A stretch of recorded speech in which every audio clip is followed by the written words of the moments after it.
Hey y'all, happy Friday and welcome to Money Matters May. Every Friday at 8 p.m., I am going to go live to share with you some tax facts. So I call it Tax Facts Fridays. So everyone does, tax tips, all the gurus and, people out there doing, tax tips. But a lot of people aren't sharing the facts. So I wanted to create something that will help better prepare you for not just the tax filing season, but better prepare you and your business throughout the year. So tonight we are kicking off Tax Facts Friday and Money Matters May, talking about commingling funds.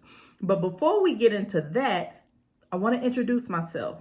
For those of you who may not know me, my name is Caritza Kearns.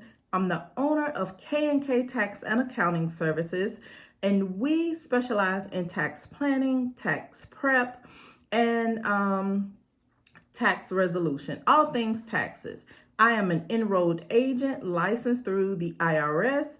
I am a certified tax coach and an NTPI fellow licensed through the National Association of Enrolled Agents. So all that means is I have studied tax law inside and out. It is what I love to do because the tax code contains all of the tips that you need. Well, it's more than tips, it's detailed, it's over 4,000 pages.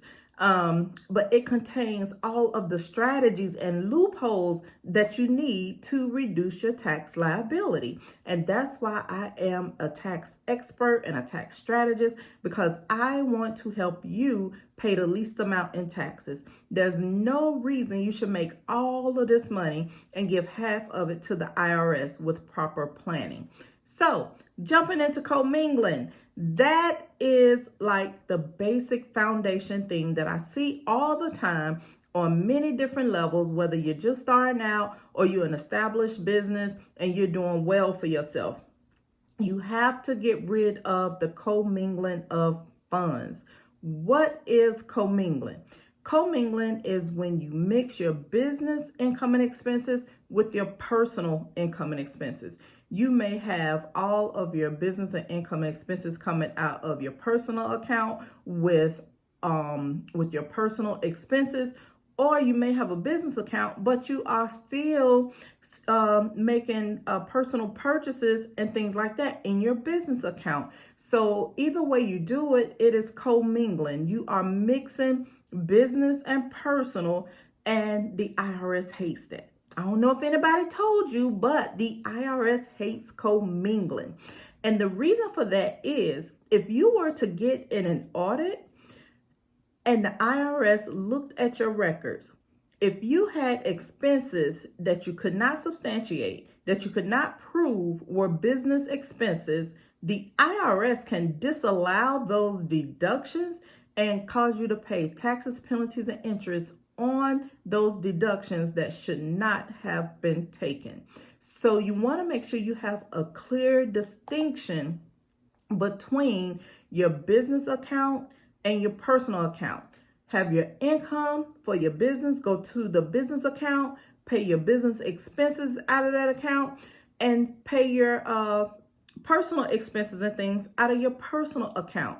Okay, how do you pay yourself if you need money to pay for personal expenses and all of the money is sitting in your business account? Well, what you want to do is you want to pay yourself. Now, if you are a sole proprietor or a single member LLC, you can write yourself a check or transfer that money to your personal account and then make the purchases or pay the expenses that you need to pay out of your personal account. You do not want to pay your personal expenses and things like that out of your business account. You only want to pay your business expenses. And also, if you are LLC, the IRS requires you to keep accurate books and records. Even if you're a sole proprietor, if you are a business, period, the IRS wants you to have good books and records. That is one of the requirements on their website. You can look it up. And with that, with the LLC though, you are telling the IRS that you want your company or your business treated separate from your personal assets. You want the protection of a corporation. So God forbid you find yourself in a lawsuit. The LLC protects your business assets if you were sued on the personal side, and if you were sued on the business, they can only come after your business assets and not your personal. Now, I'm not an attorney. You want to speak to an attorney about all those specifics and everything. But when you commingle, you do what the IRS calls piercing the veil. You break that barrier, and all your assets are at risk when you start commingling. So that is a key reason why you want to make sure you keep your business your business income and expenses separate from your personal income and expenses. It's a level of protection. The other reason is because of taxes. It makes it so much easier when you are organized and you know what's coming in, you know what's going out. Even if we have to clean up some records at the end, if there are no personal transactions involved, it makes the cleanup easier. You have one place to pull your income and expenses from so that we can determine what your taxable income is from your business. Just to give you an idea, like if you have your income minus your expenses, and that is your taxable income. So if you are making high income, but you're not keeping track of your expenses accurately, you're going to have a high net income. So if you have a high profit, high gross profit, and you're not keeping accurate track of your expenses, you're going to have a high net profit. And that's going to trigger high taxes because the taxes are based on your gross minus your expenses. That gives you your net profit, which is your taxable income. And that's before any like credits, deductions and things like that. So you want to make sure that that number is tight and right. You want to make sure that it is tight and right. So you want to be organized. Okay, so you got everything meshed together. You got your personal expenses with your business expenses. How do you correct it? You want to get a separate business bank account. You want your paychecks, your income to go into that business bank account, and you want to make sure that you are paying your expenses out of that bank account. And make the same thing for your personal. Have a separate bank account for your personal expenses.